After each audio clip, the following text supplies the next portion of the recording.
let yourself be yourself and know that your opinion is so valid, and the way that you think and the way that you create is valid. It doesn't have to be the way that anybody else does it. Hello, everyone, and welcome to another episode of Trevor Talks. I'm so glad that each and every single one of you have decided to tune in yet again for another episode of the show. It never gets old seeing that people actually enjoy hearing these conversations. And, when we started this a little over 90 episodes ago, I had no clue if anybody was going to tune in. So thank you for making this such a beautiful journey. It never gets old. I love doing it, and I'm so glad that you're here. Today's guest is a 3-time Grammy and Soul Train nominated artist, 4-time Dove winner, and a legacy act in music in general. Please help me welcome Miss Crystal Lewis. Crystal, thank you so much for being here. Hi, you're so welcome. Thank you for having me. It's wild to think that you've had a career for over 30 years and there's no way. Like, looking at you now, I'm like, there's no way. Like, did you start recording when you were 2 years old, or like, what's the deal here?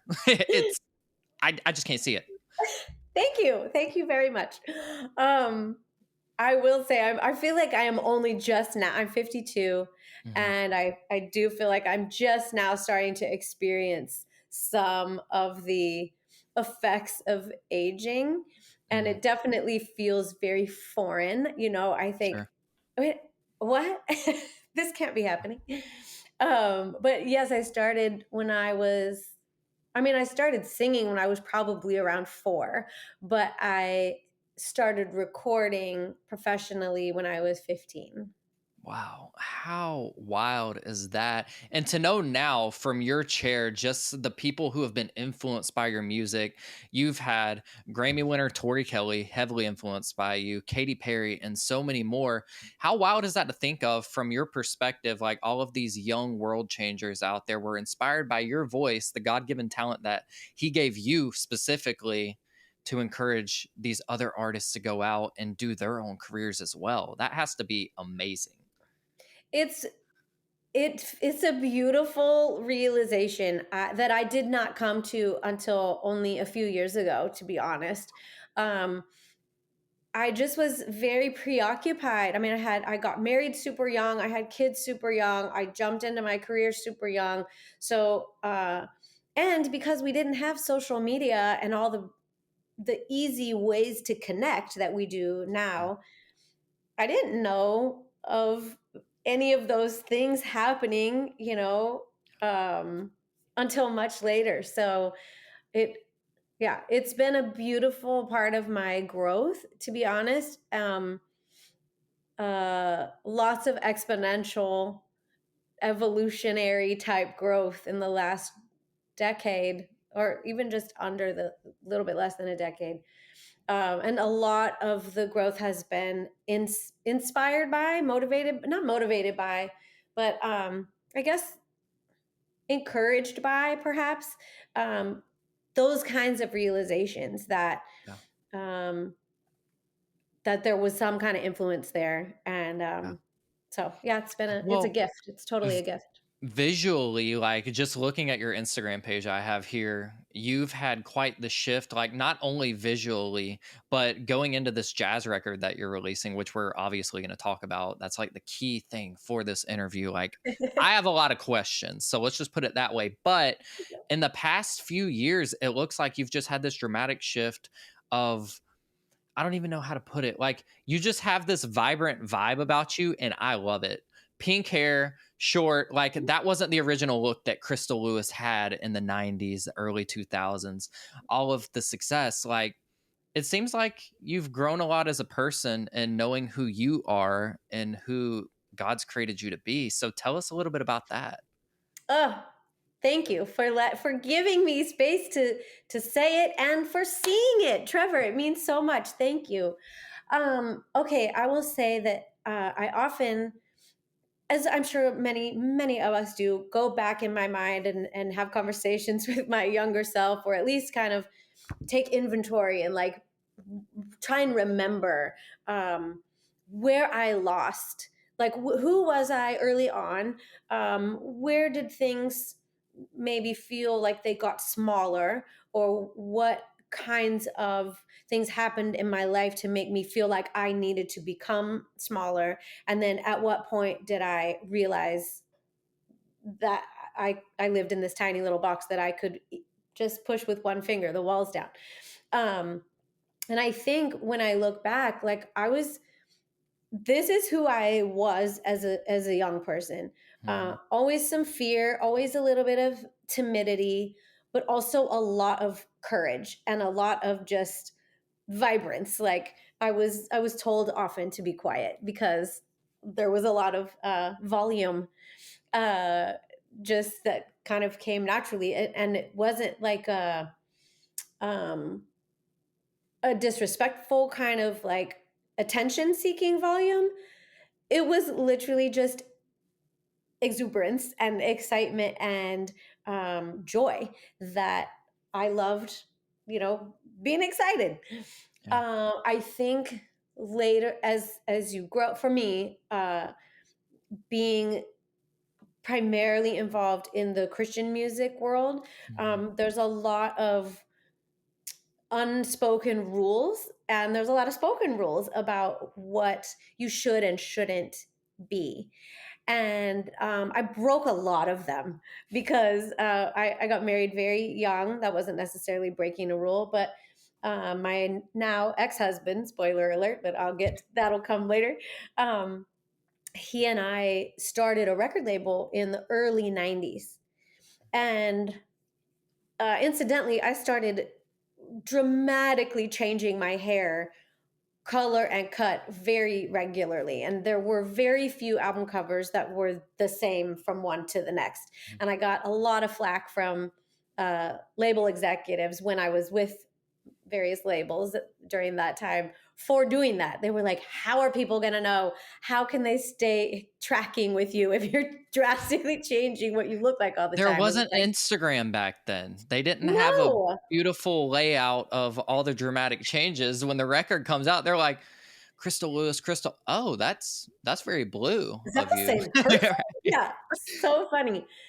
But it was something that just, I don't know, it came naturally. I started in high school. I was shopping vintage in high school. I was doing all the same things that I'm doing now. I was doing then on a slightly different scale. Yeah. Um, so when we started our label, we stayed in Southern California, and the label was in Nashville. And so I walked this fine line between trying to be a label artist, because we were partnered with another label out of Nashville, and trying to kind of fit their mold, but also trying to stay true to my thing, whatever that was, which was a very kind of SoCal, LA thing versus a very Nashville CCM kind of thing. And I feel like we did a good job of staying separate and creating something different than what was out there. And I think that's what people saw and were drawn to and appreciated. And um, I just have always kind of followed that trajectory, I think, even though I also, and I think you learn this from parents. I certainly probably learned this from my mother, I think, and I was a pastor's kid growing up. So you learn to try and make everybody happy. You are I was very much inadvertently taught to, again, be quiet and do what you were kind of supposed to do. So I tried to walk a line of like, how can I still kind of be a little bit over here and do the things that I feel like I want to do, but also make everybody else happy. And so I've just kind of spent my life deferring and trying to find that balance. And I did do a jazz Christmas record in 2000, I think it was, Mhm. something like that. I grew up listening to jazz. That was sort of, I call it my first language. Jazz and gospel kind of were inseparable for me growing up. So I'd always dreamed of doing a record, a legit kind of, jazz record. Not that the Christmas record was beyond legit. It was with the Yeah. Peter Erskine Trio, and it was a very exciting, dreamy thing to do.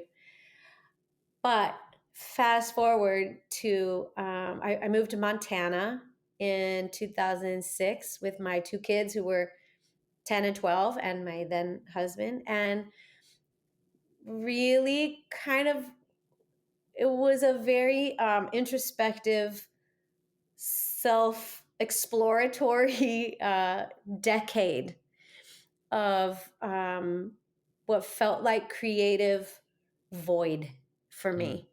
It was beautiful. My son met his now wife. My daughter met her now husband. A lot of beautiful new things bloomed out of that time. mm, Um, my my marriage fell apart there. There were a lot of other things that happened that were very difficult, and other kinds of relationships, and um, just various things that happened, yeah. financial things that happened, and just big obstacles. Um, and I came out of that time. Well, now I can look back and say I came out of that time very changed. Yeah.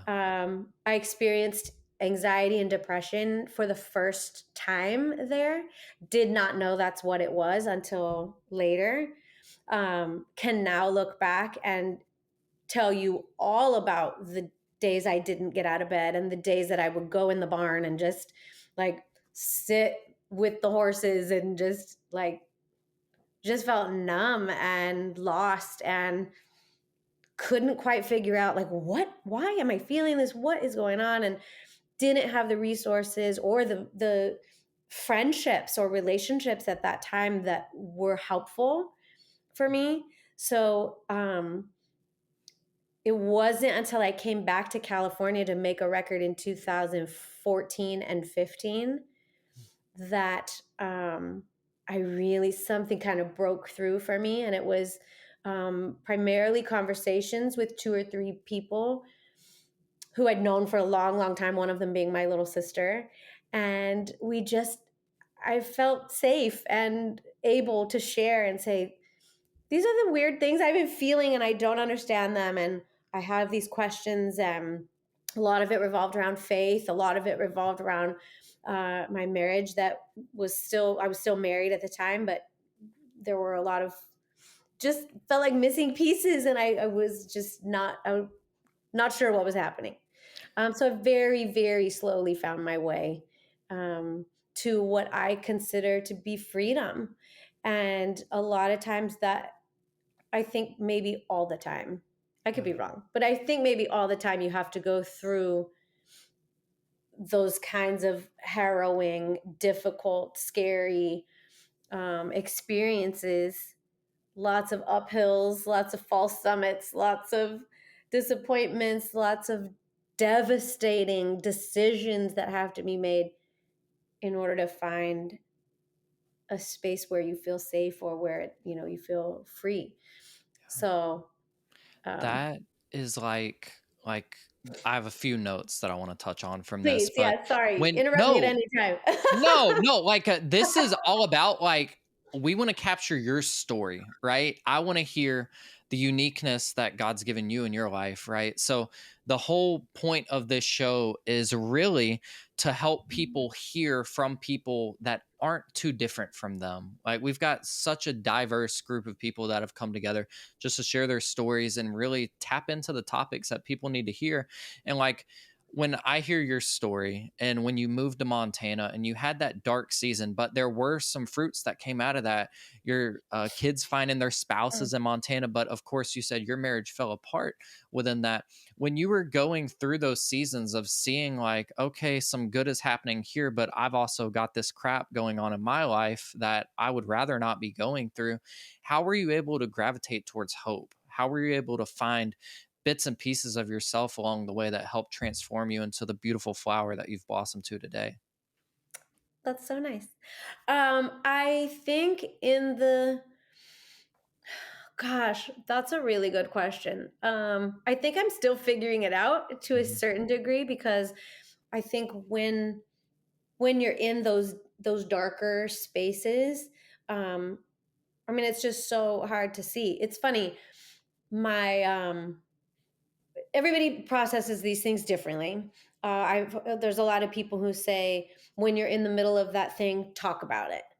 Mm. I've also heard people say when you're in the middle of those dark moments, wait and process through it and then talk about it, after the fact. I chose to wait.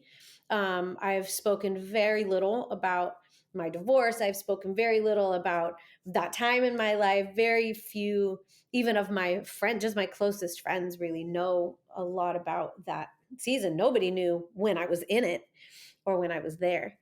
My son, who is now 28 and has 2 kids, so I have 2 adorable grandbabies. They're so amazing. They're in Montana, so I don't get to see them as often as I would like. But when we first moved to Montana, a couple years after, my son was, I think, 14, 15-ish. And he auditioned for this indie film that was being made in the area.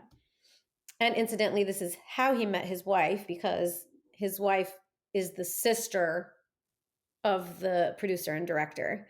Wow. They were a married couple, and her sister was married to the director. So that's how we met them. So funny. But it was a retelling of Pilgrim's Progress. And it's the sweetest film. And I actually have a cameo in it. But it was so much fun. There are 2 scenes that speak volumes to me still today.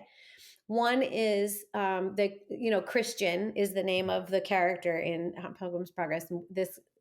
My son plays Chris. We call him Chris. He's not Christian in the film. It's Chris. And it's just this whole interesting, different kind of take on it, but it's still generally speaking the same story. There's this one scene where Chris is in the woods, and there are these, I guess they're like trees or shrub type things that have crazy branches and roots, and they basically completely imprison him. And the girl, I can't remember her name, but they get completely taken over by these little branches and leaves and all, and it's and they just can't do anything. And then somehow they get free and they move forward. And I just thought, oh, I feel like that. That's how I feel. And I knew that in the moment, way back then, in whatever that was, 2000 something. 9? I don't know. It was a long time ago.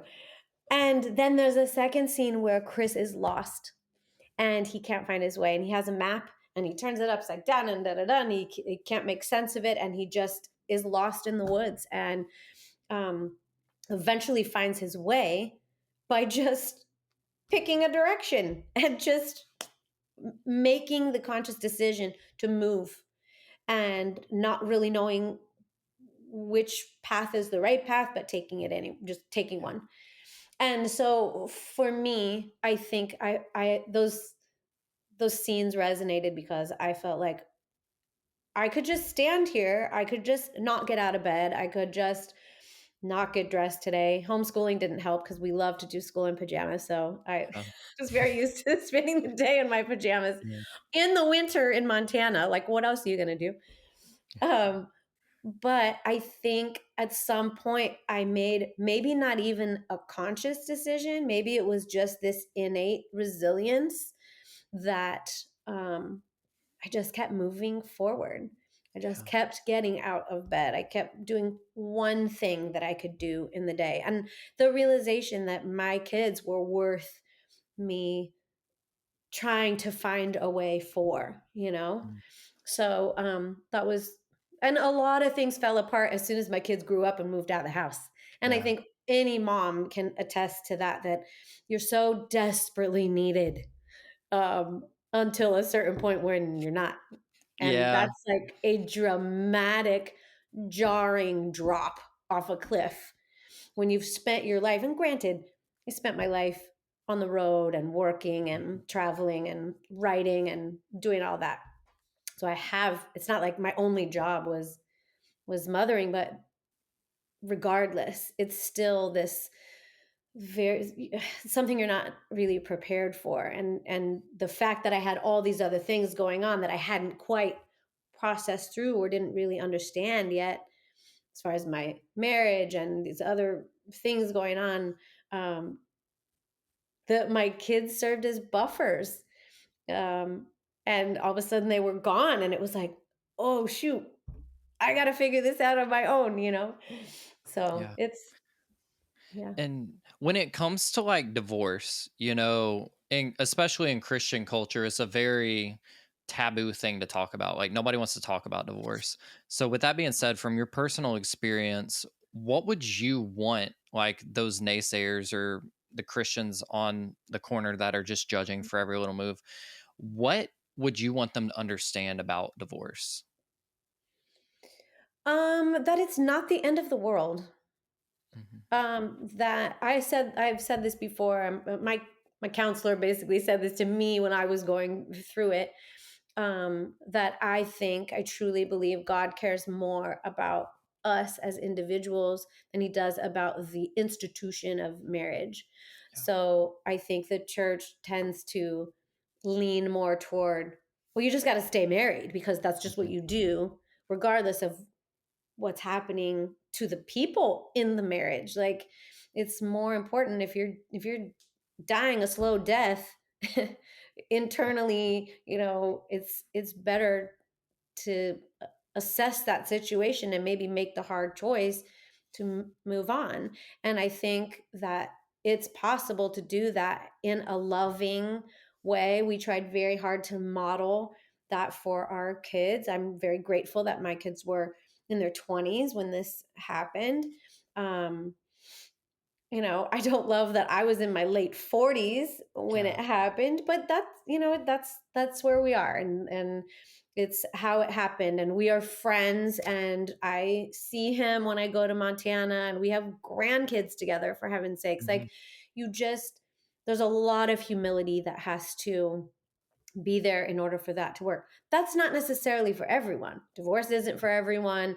Staying friends with your former spouse isn't necessarily for everyone. Everyone's situation is so different. And I think that's something I would want people to know too, is that unless you've been here in my house, in my shoes, there's no way for you to know.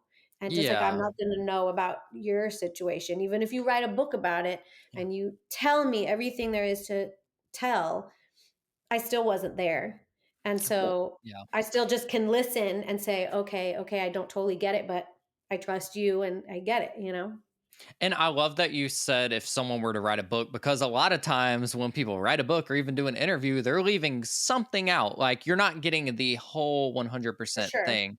So I guess like the reason I ask is like for me, it's like to each their own. Like to for people that get married like super young or maybe super late, they were great friends and they're like, you know what, I feel like I can spend the rest of my life with this person, and then you realize you were better friends. I mean, life happens, and I'm not here to like debate theology or anything like that, or even give a hot take. It's like nobody could really judge what you're going through. You were experiencing that, and Christian culture is so quick to jump on a high horse, and so Yeah, praise God I for do. that. And I love that you were able to talk to a counselor. That's so healthy. Like I go to therapy. I've got a therapist appointment tomorrow if we're being real honest. Holla. Like there's just so many things that you can do to collaboratively, I guess that would be the word, that you can collaborate with people on to get through these hard times. And I want to use that as a segue into the new record that you've so profoundly titled Together We Can. And Yes. I love the title. From my chair, it's like, okay, first of all, you've got one of my all time favorite vocalist, musicians, whatever you want to call her, on the record, which is Tori Kelly. That's like my bucket list interview, by the way. And I've been a long time fan, but also one of my favorite TV shows of all time is The Office. And you have Kate on the record. And it's like, Yes. there's just, and you've got Ally Brooke from Fifth Harmony. You've got so many collaborations, but that's pretty new for you. Like you haven't had like, I'm gonna have a collaboration on every song on every record, and even to have 4 covers on a record, like that's super unique. So I want to open the floor to you to talk about Together We Can, maybe share some of the stories of how some of the collaborations happened, and really what does this record mean to you and why is it so different from the rest? Yes, you're right. I have not done an album like this before. I have done lots of duets in Yeah. my career. Like there have actually been quite a number of songs that either I've put out or I have sung on other people's record um over the years. But I've never done anything like this where all of it was my choice of song, my choice of person, all of that. So I think it was during the pandemic, so like mid 2020, when all the a globally we're like Yeah. experiencing something together, which as far as I know hasn't happened in my the lifetime, or not for sure, not my adult lifetime. Sure. And I just thought, wow, how it's just so kind of beautiful, kind of terrifying, but also kind of beautiful that globally, not like, oh, our country is going through this thing. No, our entire world was experiencing something that we could all relate to. Um, and then to have all of the chaos surrounding um, all of the racial issues that happened, all of the equality issues that were happening simultaneously with this ridiculous global pandemic. You had, George Floyd and Breonna Taylor and all these things happening here in this country, and all of the reactions and division that was so painfully apparent everywhere.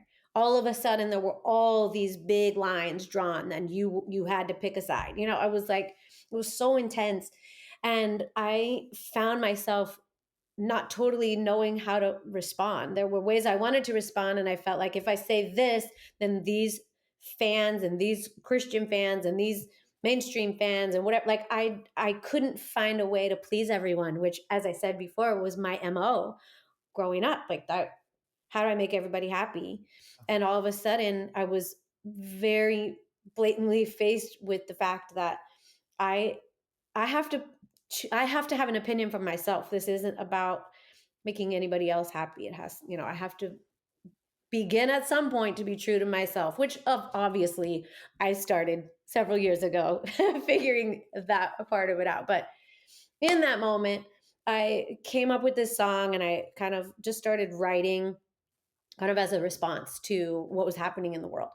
And there are 3 people in my life that they're not like super close inner circle friends, but they're people I've known for a while, and they're just like beautiful supporters. They're friends, but they're fans. And one of them I've known for years, since she was a kid, Eden Espinoza, who's I believe she was the third Elphaba on Broadway in Wicked.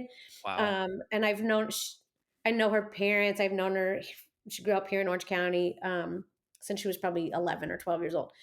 Um, because of her, there were these other 2 friends of hers that supported my Kickstarter years ago in like 2013. And we kind of became acquainted, and then we became friends. And both of them Broadway veterans, like just incredible people. And we have just randomly had these very deep, beautiful, inspiring conversations.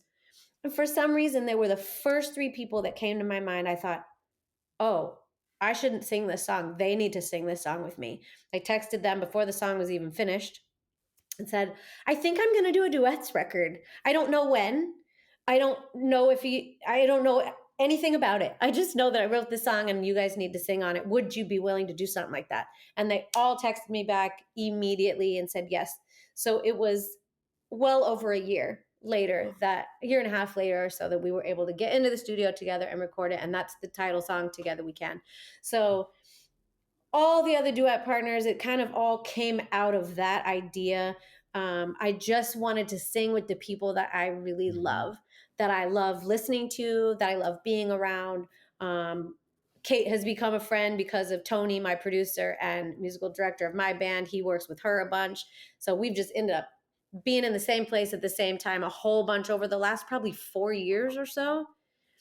And same with Tori. Tori and I met through a mutual friend, and her mom and I have become real close. And it's we're both from Norco, uh, or no, wait, yeah, maybe it is Norco, like Corona, which is this little Yeah. podunk town close to here, where I was born in Corona and and spent the first 2 years of my life in Norco.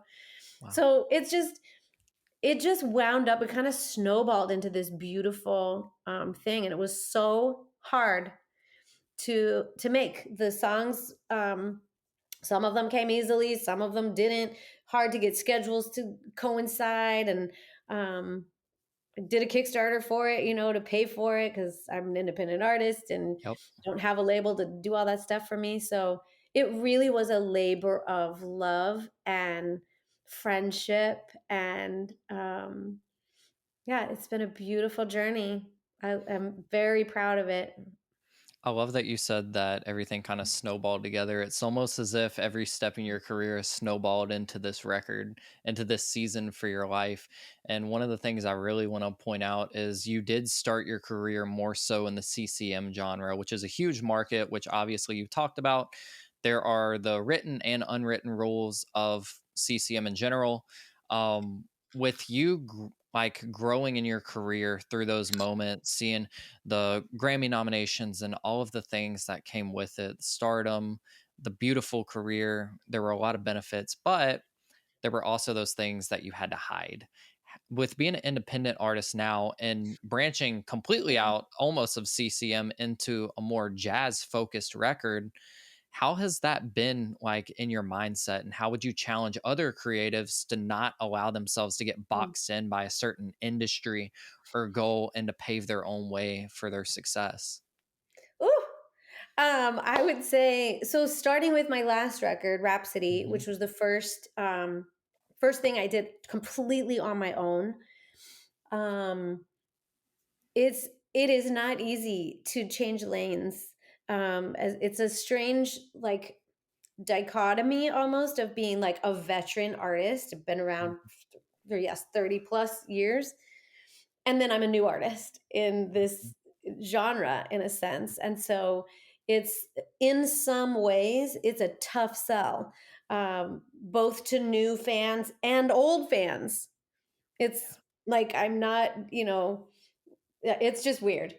It Yeah. can be weird, but I've also been pleasantly surprised at people's support and interest and encouragement with doing something new. And I would say to people that there are still remnants. There are still bits and pieces of old thick skin that are tough to shed, um, in terms of allowing yourself to be vulnerable, allowing myself to be truthful and not feel like, oh yeah, I'm not supposed to say that, or oh, I don't want to, again with the people pleasing, I don't want to like uh offend anyone or whatever. And at some point it's like you just have to ask yourself why that matters so much, because if I'm putting so much stock into your opinion, that means I'm not putting any stock into mine. Well, why does your opinion matter more than my opinion? It doesn't. They're equal, they matter the same. And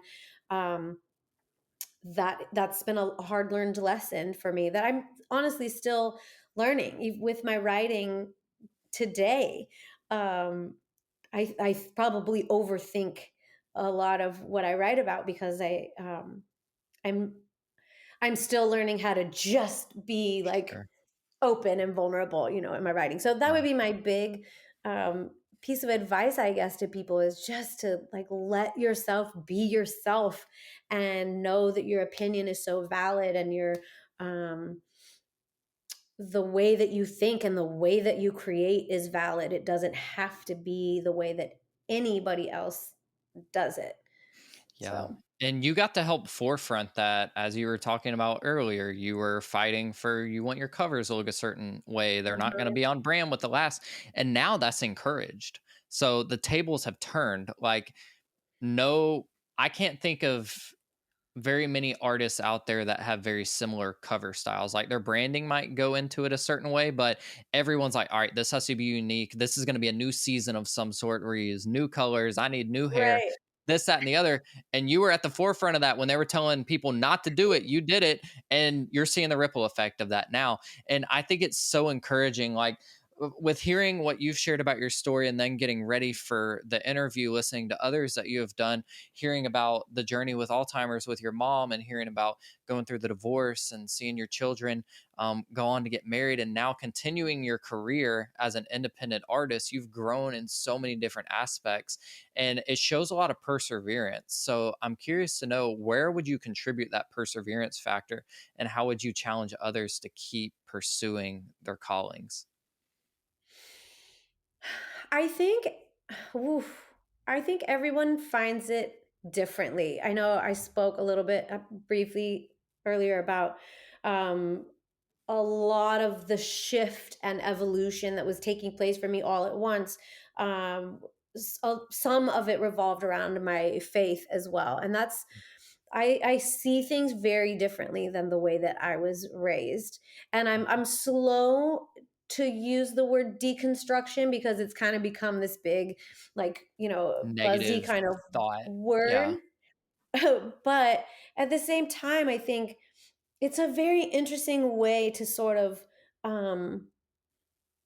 like, it's a pulling apart of Mhm. something. I remember I had this moment where did you ever go to science museum as a kid, and like Yeah. they had these little plastic balls that were like this, but they were actually expandable plastic pieces, and they kind of expanded all the way out. So it was like this framework um that I mean, it was a not a ball that you would like hit around, but it was just this big sphere Yeah. that had open space in the middle, and it would collapse down to a small thing. So I had this weird vision of one of those kind of floating up, and every piece of what I was dealing with in my life was inside there: Mhm. relationships, faith, career, family, parents, everything was just in there. And I found myself walking all the way around this sphere, and I could reach in and pull each thing out and look at it from all these different angles. And I'd never done that before because I was not encouraged to ask questions about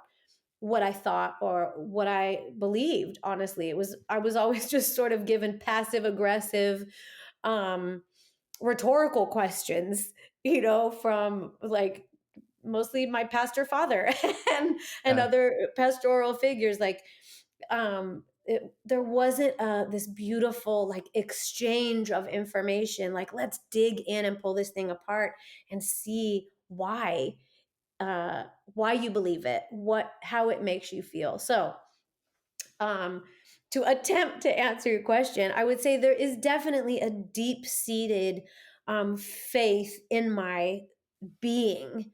Mhm. But it looks very different than what I would have said it looked like, 20 years ago. So um, there's definitely a renewed sense of self where, again, we were taught, like, oh, totally deny yourself entirely. And I think that's so damaging because I think we're pretty beautifully made and created to be wise, and we have intuition and good perspective on things. And um, I don't think that our hearts are deceitfully evil at their core. I think they're good. Mhm. And so, um, I've asked a lot of questions, and Yeah. I can't give you any answers. I That's don't have a lot of answers. Yeah, like that's healthy too. And when I hear deconstruction, like it's in especially Christian media a lot where people are like deconstruction is a devil, this, that, and the other. And I don't personally like have a view on it. I like to consider like asking questions and really diving in, like, okay, I've heard this about scripture, but let me do that research for myself and let me go into it. And I think there's a certain piece of reconstruction that we have on, like, okay, what if my faith was just out of touch, right? Like maybe it needed to be recalibrated and God wanted to show me something in this season, and that's okay. Like so many of us get trapped in our own minds and it's like I'm so anxious, I don't know why, I don't understand this, I don't know about heaven and hell, I don't know about who I am as a person, I don't know who God created me to be. And at some point or another you have to sit down and really go through it. You can't really throw that away, and that's where therapy has been like a key component in my life. Like, okay, if I'm struggling with panic disorder and I'm struggling with these panic attacks on a daily basis, how can I fight through it? And how am I going to get through this? And it took 3 years of letting it destroy my life to Mm. really go like, okay, I need to get through this because God's called me to do something and I don't know what that is. And that's about as close as I've come to like the term deconstruction. It was like more of I'm going to reconstruct my thoughts and abilities and really dive into who I feel like I'm called to be and explore that. And I love to hear your story, and we could talk for hours, but like I know. it's like oh my gosh. But Well, can I just say that I feel, just on that subject of deconstruction really quickly, mhm, how often have we, like, I just cleaned out my garage yeah. last week. Like, you have to pull everything down and out and make a mess. If you're going to reorganize a kitchen, I'm sitting in my kitchen, that's why I'm pointing to my kitchen. If you are going to reorganize a closet or a cupboard or whatever, you have to take everything out before you can put it back in in a different way. And you may decide the way that it was in there is the way you want to put it back. And you may decide that you want to move everything around and switch it on. Like, I think it's a really valuable exercise in life in general. And I think we need to be given the permission. We need to give ourselves the permission and give each other the permission to look for the answers in places maybe that you weren't expecting to find the answers. So that's where I think often the people that I've spoken to who have a negative view of the idea of deconstruction are like, oh, you can't do that because that means you're looking outside of this. And I think we have to look outside. There's so much more to spirituality and faith than this little whole thing. And if we can adopt that view of God is more, He is bigger, then I think, yeah, it's a valid, good starting point. I'm curious to go through your lyrics over the years and see Oh gosh. how things have shifted up to this record. And there's one song in particular, which is actually the single out now. She Was Here, which you did with Tori Kelly. Like I said, goals. Like she's amazing. You're amazing as well. And like there's there's a certain piece that comes with the song, and it's more upbeat, but it's almost like you can get lost in it. And I'm not a jazz freak like myself. Like, so this was very new to me, but I actually enjoyed it and I love it. And it's So, really on the edge of jazz. This one is more soul yeah, leaning and more, yeah. it's more progressive jazz, I guess we could call it, right? Sure. Make a new term for it. But tell us about She Was Here. How did this come together? And how did you decide that Tori was the perfect person to sing it with you? Well, I largely wrote it with her in mind, to be honest. Because for one reason, because she's been so open and vocal about me being an inspiration to her, which I am so grateful for and sort of in awe of. Um, and so I feel like I understand that because I looked up to people when I was her age, when I was first singing. Aretha Franklin is probably my number one um, muse, if you will, my number one Yeah. sort of mentor type person, because she started in the church and then she did soul and she did jazz, she did big band records, like she did pop in the 80s, like she did disco in the 70s, like she did everything. And her life was hard and she paved the way. Now, I'm not a Black woman, so there's a lot of that paving that didn't apply to me. Like, she paved the way for other Black women to do things that had never been done. Yeah. Same with Ella Fitzgerald, who's another like huge influence for me vocally. um but as far as just musically speaking, someone like Aretha showed me what was possible. And here I am, having changed lanes and switched genres and done things that many people told me I shouldn't do, I couldn't do, wouldn't work, you know. Um, so I wanted to, I came to a point where I realized, as I think I mentioned, that like, oh my gosh, I've been an influence to these younger women like Tori, like Katie, like Kelly Clarkson, like Allie. Like, how did that happen? That's just so crazy.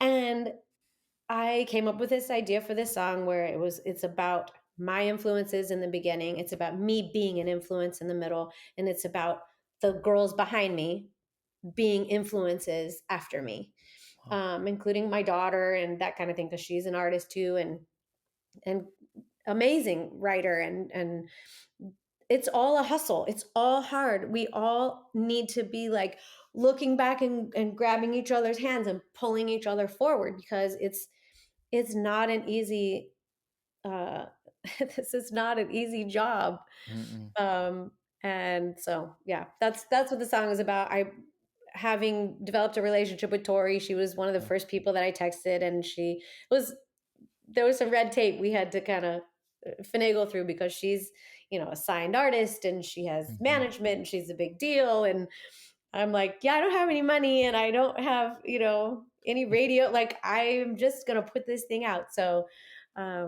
yeah, she was very gracious and honestly one of the best singers around. I mean, Yeah. truly, like, and I admit I'm a relatively harsh critic, but in the studio, like, there are very different kinds of singers and you sing differently on stage in a live performance than you do in the studio. It's just a different thing. Yeah. And a lot Like, of people do not realize how expensive the music industry can be. If you want your song to be on radio or chart, a lot of money goes into that, and record yeah, labels pay that money. So when you hear a song that is just freaking phenomenal and you're like, why isn't this bigger? Well, they don't have $100,000 to put into a radio campaign, and that's on the low end if correct. you want to see it in like the top 50, right? So, going from being a signed artist into an independent artist, I think is a beautiful thing. Like, especially for your journey, it just seems like it fits so well for like the woman that you've grown to be. And you are an independent woman, like, not even saying that in a music sense, you just seem like, okay, if I needed a strong person in my corner, I'd want to call Crystal Lewis. And I'm sure you're that Oh, person for people as well. And I'm excited for people to finally hear this record. So, as we close, I always really like to ask a unique question that we don't necessarily ask every single person. It changes per episode. And for this one, I'd really just like for you to be able to encourage people, whether it's a woman that's going through a divorce or a kid that really wants to be a musician, whatever it may be, whatever circumstances, poverty, whatever. What would a message be from Crystal Lewis for that one person out there? the first thing that comes to mind is something that um I'm gonna cry, that I said to myself over and over again when I had already separated, hadn't divorced yet, but I was finding my way. I was married at 19, so had never been alone and had to figure out all the things that you have to figure out if you're a single person, from paying rent to setting up utilities to taking care of your car. I mean, those kinds of things. And then in addition, trying to figure out my work life and all of that. Um, and I went to I've been to Paris twice by myself since I've been single. Uh, had a couple friends there. I didn't like it wasn't only always the whole trip was by myself. I was with some people, but largely by myself. And so I don't know why I gravitate toward the idea of Parisian living or whatever. I don't speak French, but I wrote this phrase down in my notebook. Um, this was I think we had separated, and like maybe 3 weeks later, I was in Paris. So was everything was so fresh and really scary. And I wrote this phrase down that said, "Vous allez être très bien." And it means, I'm pretty sure, um, you'll be okay. And I said you instead of I, because I would say it to myself when I looked in the mirror. And it was a constant reminder. And there were days I did not agree with myself. I could say it 10 times and feel like, I think I'll be okay. I hope I'll be okay. I didn't know how to say that in French. So I could only say, I will be okay. Vous allez être bien. And I came to a point maybe 2 years later. I was on a walk and I was having money issues and I was just everything seemed like terrible. And I was trying to say that to myself, you're going to be okay. And instead, what came to mind was everything is already okay. And it was so like, did I just say that? Because it was a new way of thinking for me that instead of that encouraging, like, come on, you can do it. You're going to be okay. You're going to get through this. It was like, you're good. It was I like stepped onto a more firm platform or something.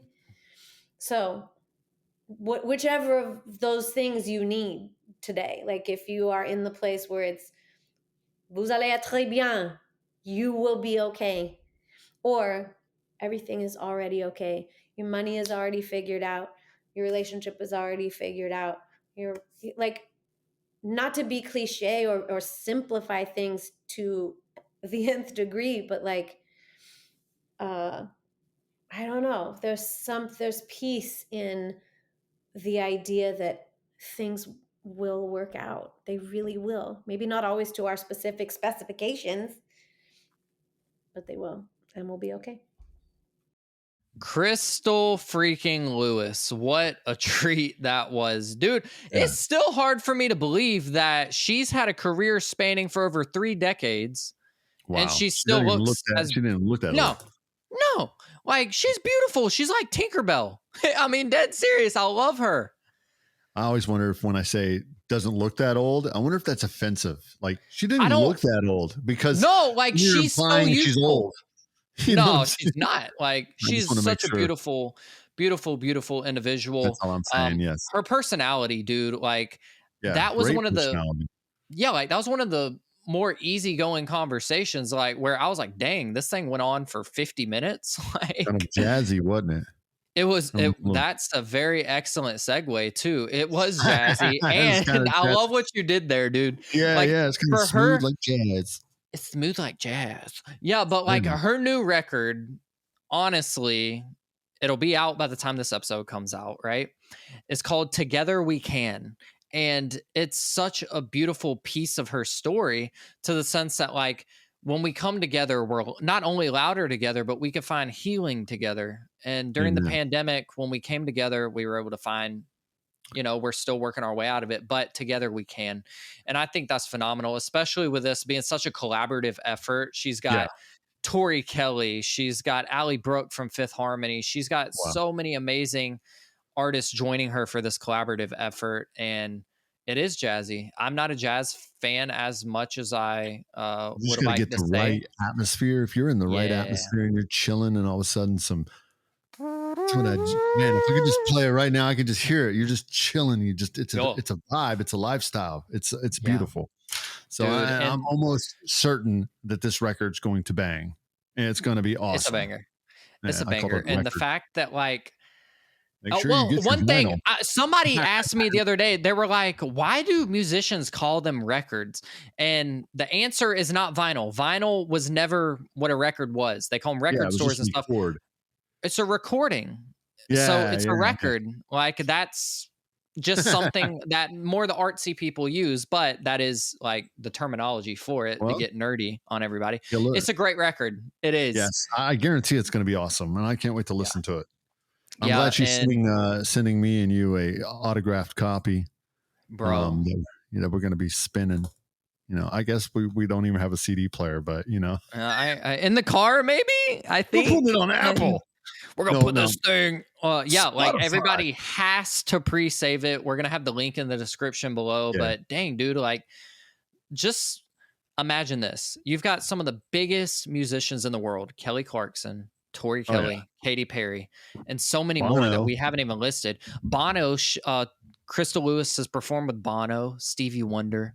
Yeah. Such a legacy act, man. And she's still growing strong as an independent artist.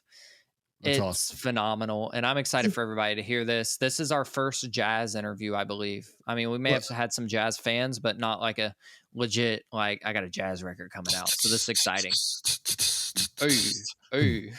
Anyways. But yeah.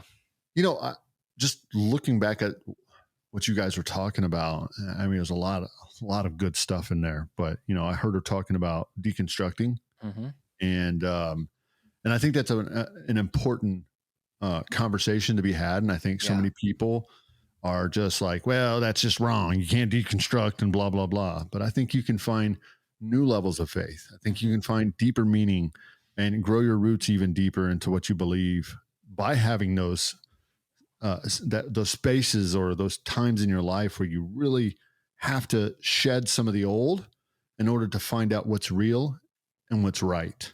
Yeah. And so just hearing her story about that, sorry, didn't mean to you're good.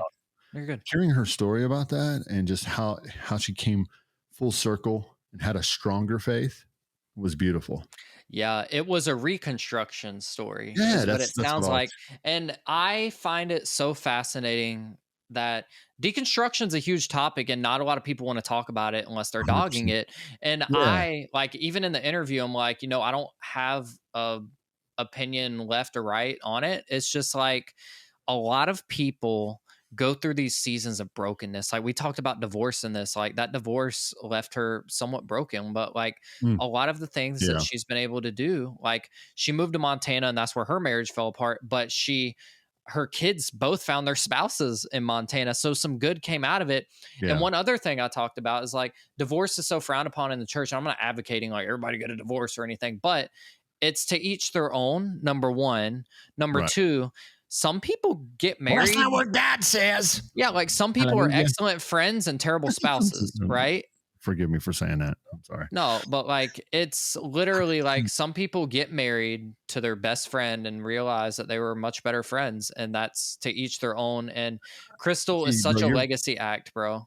You're skimming the surface of the sun right there, bro. When you're talking about like all of those things when it comes to divorce and you know, to each their own and all of that, good from bad and all of that stuff. And it all does work together. But I think these are meaningful conversations. And I think it's important that we're open to these conversations and that we have them. I guarantee you the jazz album, I bet you this jazz album wouldn't even be a reality right now had she not gone through that season. Yeah.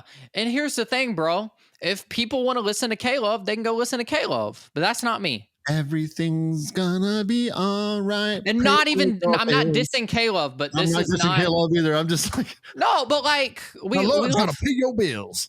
No, but like, I'm just sitting here like, we're allowed to have these conversations and we shouldn't shy away from them just because you disagree with something somebody says. So this was another one of those therapeutic episodes for me. And I'm grateful. Yeah, and it was for me just sitting back and watching it. And, you know, I don't care what you say, Trev.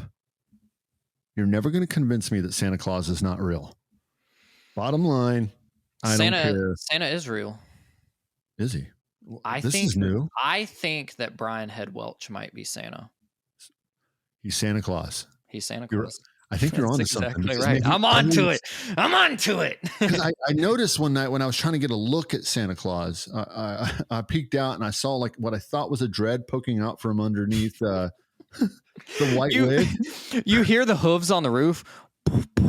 And then you hear them been done a freak on a leash. Oh my God. Oh man. Lord forgive him. Forgive him. Yes, bless him. But we love you guys so much. Thank you so much for tuning in to this week's episode. Be sure to go stream. Yeah, thank you for putting up with us. Be sure to go stream the new record for Miss Crystal Lewis. She's amazing. We have to go listen to it as soon as it comes out. Which is out by the time this episode airs. Together We Can is streaming on all platforms. Go check out the music videos. Go check out our merch store. She's an independent artist. I always put an emphasis on that. Fully funded.